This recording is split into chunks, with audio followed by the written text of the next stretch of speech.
Hello students, so in history we are discussing nationalism in India, and today we will discuss about what were the main features of the civil disobedience, how it differ from another movements. So let me discuss in overview, that we try to understand by the overviews, not going too much detail.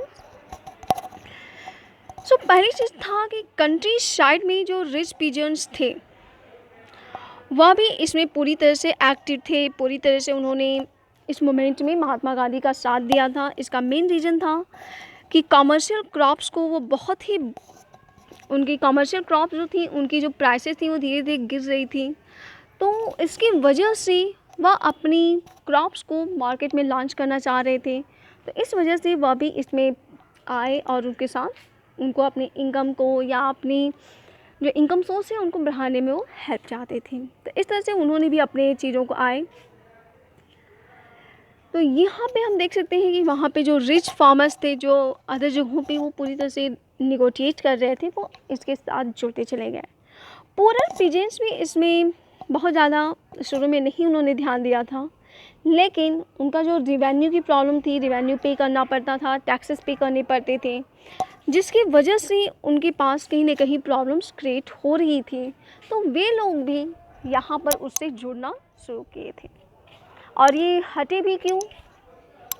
क्योंकि जो relationship जो बना हुआ था वह कांग्रेस और poorer peasants के बीच में वह एक अनसर्टेन था, एक निश्चित नहीं था। इस वजह से कहीं ना कहीं प्रॉब्लम जो उनको सपोर्ट था कांग्रेस की तरफ से मिल रहा था वो बहुत ही अनविलिंगली था। तो इस वजह से वह पूरी तरह से उनकी रिक्वायरमेंट्स को कांग्रेस पार्टी पूरी तरह से फुलफ़िल नहीं कर पा रही थी, उनकी जो डिमांड्स थी वो नहीं पूरी कर पा रही। तो इस वजह से रिच पीजेंट्स या पुअर पीजेंट्स इस ओबीडियंस को या इस मूवमेंट से दूर होना शुरू हुए थे। जो बिजनेस क्लास पीपल थे उन्होंने भी शुरू में तो बहुत ज़्यादा क्या हम कह सकते हैं कि उन्होंने बहुत ज़्यादा उसमें शुरू में इंटरेस्ट नहीं दिखाया था। क्यों नहीं? उनका सबसे बड़ी चीज़ थी कि उन्हें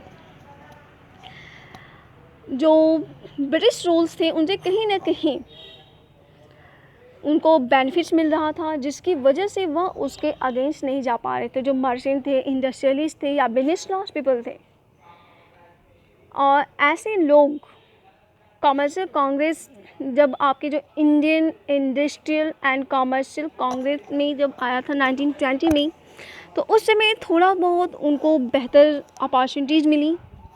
तो उन्होंने सिविल डिसओबीडिएंट मूवमेंट को उन्होंने जब लॉन्च किया तो वो उसके सपोर्ट में आए। लेकिन राउंड टेबल कॉन्फ्रेंस के बाद वह भी इससे निराश हुई और सिविल डिसओबीडिएंस को छोड़ना शुरू कर दिया, अपने स्टेप्स बैक लेने शुरू कर दिए थे। जो वर्किंग क्लास थी, इंडस्ट्रियल वर्किंग क्लास थी, ये लोग भी बड़े पैमाने पे इस मूवमेंट से जुड़ते हैं और ये कांग्रेस के करीब आते हैं। और साथ ही साथ जो वर्कर्स थे, ये कहीं ना कहीं प्रॉब्लम ये थी कि कुछ लोग इनके सपोर्ट में थे, महात्मा गांधी के जो प्रोग्राम चलाए जाते उनमें पूरी तरह से साथ में आए, लेकिन कुछ लोग इनडायरेक्टली भी उससे जुड़े हुए थे। तो इस तरह से ये लोग भी उनके साथ में आए, लेकिन कांग्रेस वहाँ पर भी पूरी तरह से वर्कर्स की डिमांड्स को, उनकी जो रिक्वायरमेंट्स है उनको फुलफ़िल नहीं कर पाती है, और उसकी वजह से ये लोग भी डिसअपॉइंट होकर के इस मोमेंट से पीछा छुड़ा लेते हैं। लेकिन इसकी एक सबसे बड़ी खासियत है, इसके जो सबसे बड़ा फीचर्स है कि यह मोमेंट बड़े पैमाने पे लोगों के द्वारा एक्सेप्ट किया गया था, लोगों ने इनमें पार्टिसिपेट किया था। इनमें मेन और वुमेन्स बोथ, दोनों ही साथ में आए थे। जो हिंदू मुस्लिम भी थे वो भी एक दूसरे के साथ इसमें दिखाई पड़ते हैं। ऐसा तो हमने देखा था नॉन कोऑपरेशन मूवमेंट्स के साथ में ये शुरू हुआ था, लेकिन सिविल डिसओबीडिएंट मूवमेंट्स में भी उनका भरपूर साथ मिलता है।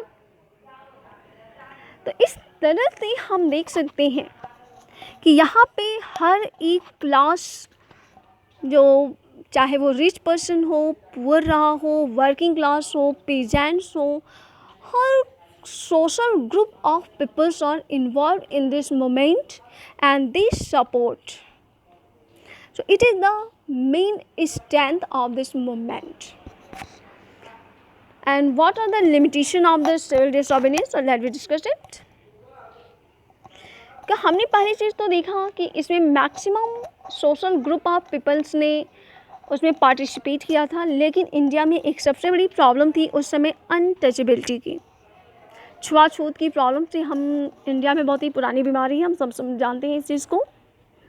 तो अनटचेबल जो ग्रुप था उन पे बहुत ज़्यादा लोगों ने ध्यान नहीं दिया था।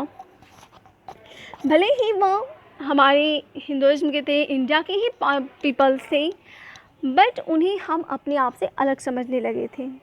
तो इन्हें दलित या ऑप्रेस्ड पीपल्स भी कहा जाता है, अनटचेबल भी कहा जाता है। तो यहाँ पर महात्मा गांधी ने इनके बारे में सोचना शुरू किया कि कहीं ना कहीं ये प्रॉब्लम्स जो थी ये आगे इंडिया की यूनिटी के लिए प्रॉब्लम क्रिएट कर रही थी। इसलिए महात्मा गांधी ने पहले इस प्रॉब्लम को समझा कि जो अनटचेबल ग्रुप है उसका साथ भी ज़रूरी है।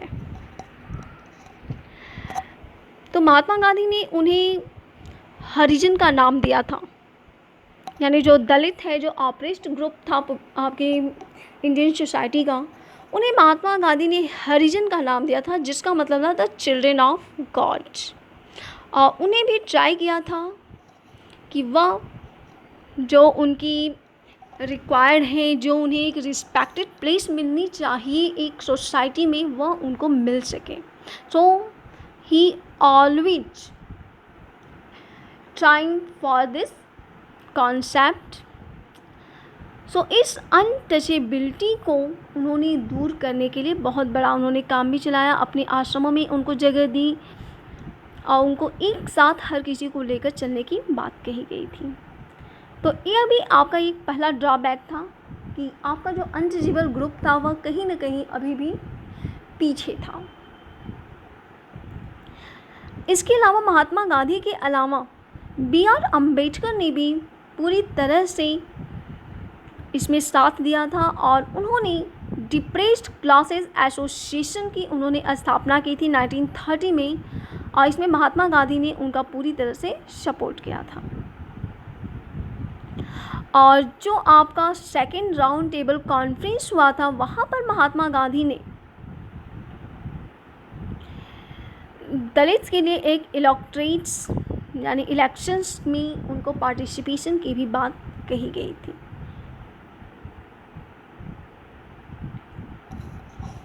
तो इसमें सबसे बड़ी दिक्कत थी कि आपके जो ब्रिटिश गवर्नमेंट थी उन्होंने अम्बेडकर की डिमांड को तो उन्होंने ध्यान में रखा, और महात्मा गांधी ने वहाँ पर अनशन भी किया था इस चीज़ को लेकर के। लेकिन इनमें यहाँ पर एक चीज़ ध्यान देनी है कि जो B.R. अम्बेडकर थे और महात्मा गांधी में यहाँ पर एक छोटा सा कॉन्फ्लिक्ट आता है। वह था कि महात्मा गांधी ये चाहते थे कि उनको सोसाइटी में एक साथ लेकर चला जाए, लेकिन जो B.R. अम्बेडकर थे उन्होंने उनको एक अलग इलेक्टोरल पॉलिसीज़ की बात की थी कि उनको सेपरेट करके एक इलेक्टोरल सिस्टम वो में उनका पार्टिसिपेशन चाहते थे। और इसके लिए महात्मा गांधी ने फास्ट अनटू डेथ उन्होंने एक फास्ट उन्होंने लिया था। उनका महात्मा गांधी का ये मानना था कि अगर हम सेपरेट इलेक्टोरेट्स अगर हम लेते हैं दलित्स के लिए, तो ये कहीं ना कहीं सोसाइटी को डिवाइड कर देगा, और इसका इफ़ेक्ट हम आज की डेट में भी देख सकते हैं। अम्बेडकर उन्होंने महात्मा गांधी की बात को लेते हैं और पूर्ण पैक्ट सितंबर 1932 में उन्होंने लिया था, और वहाँ पर डिप्रेस्ड क्लास के लिए वहाँ पर एक शेड्यूल कास्ट भी को उनको बोला गया, उनको एक अलग नाम दे दिया गया था, शेड्यूल कास्ट बनाया गया, और उनको वहाँ से रिजर्व किया गया था कि जो आपकी provincial and central legislative council है उसमें उनकी जो सीट्स हैं रिजर्व कर दी गई। तो यहीं से रिजर्वेशन हमारा इसका कॉन्सेप्ट हमारे इंडियन हिस्ट्री में स्टार्ट होता है। और वो इस तरह से हम देख सकते हैं कि महात्मा गांधी के प्रयासों के बाद भी कहीं ना कहीं ये रिजर्वेशन सेपरेट इलेक्टोरेट्स की बजाय एक रिजर्वेशन का प्रॉब्लम सामने आ जाती है। तो इसमें B.R. अम्बेडकर जो सेपरेट करने की बात कर रहे थे, इन्होंने उनको साथ लेने की बात कही। सो उन्होंने सेपरेट इलेक्टोरेट्स के रूप में उनको हटा करके एक रिजर्वेशन का कॉन्सेप्ट सामने रख दिया था।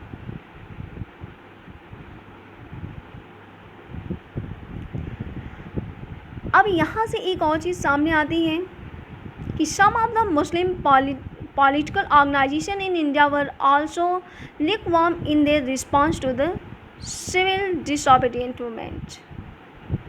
कि जब नॉन कोऑपरेशन खिलाफत मूवमेंट जब हमारा डिक्लीन हुआ, उसके बाद से जो मुस्लिम है वह अपने आप को अलाइन करने लगी कांग्रेस से, यानी वह कांग्रेस से दूरी बनाने लगी। और कई सारी ऐसी पॉलिटिकल ऑर्गेनाइजेशन थी, मुस्लिम पॉलिटिकल ऑर्गेनाइजेशन थी इंडिया में, जो सिविल डिसओबीडिएंट मूवमेंट्स के लिए पूरी तरह से ठंडी पड़ गई थी, वो उसमें पार्टिसिपेट नहीं कर रही थी। तो ये भी एक तरीके से प्रॉब्लम्स वहाँ पे आनी शुरू हुई थी। ये पूरी तरह से तो हम नहीं कहेंगे कि हर एक नहीं, लेकिन बहुत सारी अभी कुछ ऐसी भी मुस्लिम पॉलिटिकल ऑर्गेनाइजेशन थी जिन्होंने सिविल डिसओबीडिएंस मूवमेंट में साथ नहीं दिया था। तो इसमें कांग्रेस और मुस्लिम लीग इन दोनों ने ही 1927 में यूनाइटेड होती हैं और एक साथ इस मूवमेंट्स में पार्टिसिपेट करती हैं। इसके साथ ही साथ जो मोहम्मद अली जिन्ना हैं, मुस्लिम लीग के बहुत ही फेमस लीडर थे, उन्होंने भी एक सेपरेट इलेक्टोरेट्स के रूप में मुस्लिम के लिए मांग की थी, जिसे बाद में रिजर्व सीट्स के माध्यम से इस प्रॉब्लम को सॉल्व किया गया था। उन्होंने मुस्लिम डोमिनेटेड प्रोविंशियल की भी मांग की थी, जिसकी वजह से उनको ये रिजर्वेशन सीट्स के थ्रू ये प्रॉब्लम को सॉल्व करने की कोशिश की गई थी।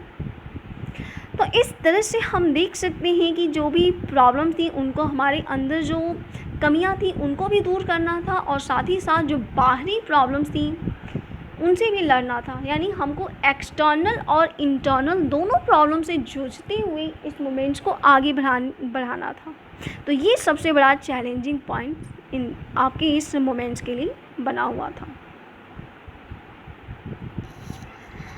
एक और चीज़ जिसमें हम ध्यान से देखें तो कहीं ना कहीं कांग्रेस पार्टी रही हो, मुस्लिम लीग रही हो, या फिर आपका जो डिप्रेस्ड क्लास रहा हो, इनके बीच में इंटरनली आपके स्ट्रगल्स चल रहे थे, एक दूसरे से ये जुड़े हुए नहीं थे।